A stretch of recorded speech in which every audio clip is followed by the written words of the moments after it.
നയപ്രഖ്യാപന പ്രസംഗം വെട്ടിച്ചുരുക്കിയതിൽ ഗവർണറെ ആക്രമിക്കേണ്ട എന്ന ഇടതുമുന്നണി പാർലമെന്ററി പാർട്ടി യോഗത്തിൽ തീരുമാനം. ഗവർണർ പ്രസംഗിച്ചു എന്നത് അനുകൂലമായി കണ്ടാൽ മതി. സർക്കാരിനെതിരെ പ്രസ്താവനകളൊന്നും നടത്താത്തതിനാൽ ഗവർണറെ വിമർശിച്ച് വിവാദം ആളിക്കത്തിക്കേണ്ട എന്നാണ് ഇടതുമുന്നണിയുടെ തീരുമാനം.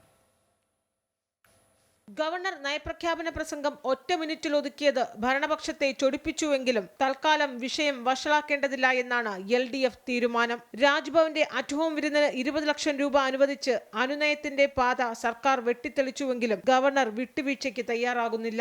രാജ്ഭവനിൽ സത്യപ്രതിജ്ഞാ ചടങ്ങിൽ മുഖ്യമന്ത്രിയോട് മുഖം നോക്കാതെ നിന്ന അതേ സമീപനം ഗവർണർ നിയമസഭയിലും തുടരുമ്പോൾ ഇരുവർക്കുമിടയിലെ മഞ്ഞുരുകൾ ഉടനുണ്ടാകില്ല എന്ന് LDF ഉറപ്പിക്കുകയാണ്. എന്നാൽ ഗവർണർ പ്രസംഗം വായിച്ചതും സർക്കാരിനെതിരെ പ്രസ്താവന നടത്താത്തതും അനുകൂലമായാണ് LDF കാണുന്നത്. അതിനാൽ ഗവർണറെ വിമർശിച്ച് വിവാദം ആളിക്കത്തിക്കേണ്ടതില്ല എന്ന നിലപാടിലാണ് LDF.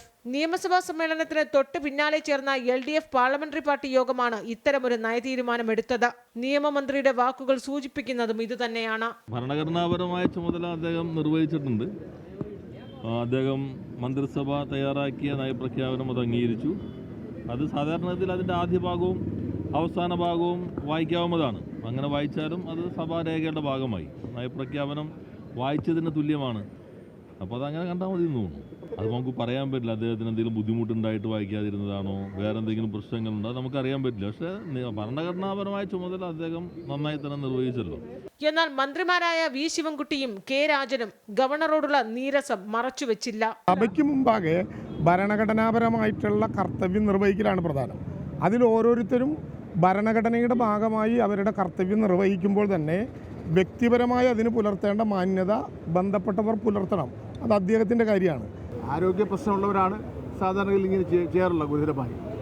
ഗവർണർക്ക് അത്തരത്തിലുള്ള ആരോഗ്യ പ്രശ്നം ഉണ്ടോ ഇല്ലോ എന്ന് നമുക്ക് അറിഞ്ഞുകൂടാ.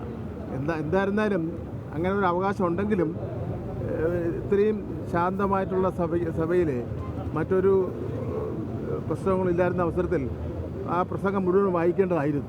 അതേസമയം പാർലമെന്ററി കാര്യമന്ത്രി K രാധാകൃഷ്ണനാകട്ടെ ഇതിൽ രാഷ്ട്രീയം കാണേണ്ടതില്ല എന്നും അസാധാരണത്വം ഇല്ല എന്നും നിലപാടെടുത്തു. അസാധാരണമായ ഒരു സംഭവമല്ല.